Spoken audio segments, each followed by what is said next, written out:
Assalomu alaykum akajon. Menga biladigan ish bormi? Hamma ishni qilib bilaman akajon. Qanaqa ish? Kim qo'ydi o'zi seni bu yoqqa? Uyingga borib nafaqangni olib yotmaysanmi?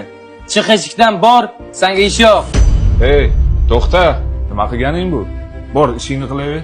Ha, uka. Ishlamoqchimisan? Ha aka, ishlamoqchiman. Nima ish qo'lingdan keladi? Akajon, video olib bilaman, montaj qilib bilaman, kompyuterda ishlab bilaman. Ya'ni bugateriyada ham o'rganganman. Mehribonlik uyida bizga o'rgatishgan. Yo'q, kompyuterda ishlashni ham bilasanmi? Ha, kompyuterda ham ishlab bilaman aka. Unday bo'lsa kel. Bizni qiladigan ishimiz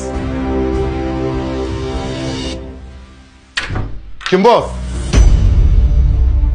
Abror akami? Abror aka.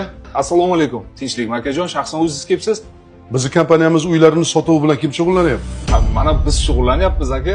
Bizni mijozlar bilan kim gaplashyapti? Mana bizni xodimlarimiz gaplashyapti. Aka, biror muammo bo'lsa ayting.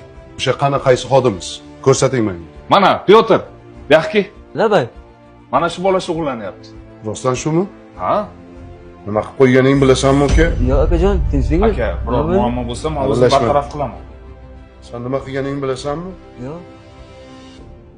Rekord yaratding, uka! Bir oyda 30 ta uy sotibsan, uka! Kebul bag'rimga bosib qo'yay. Muborak bo'lsin. Rahmat.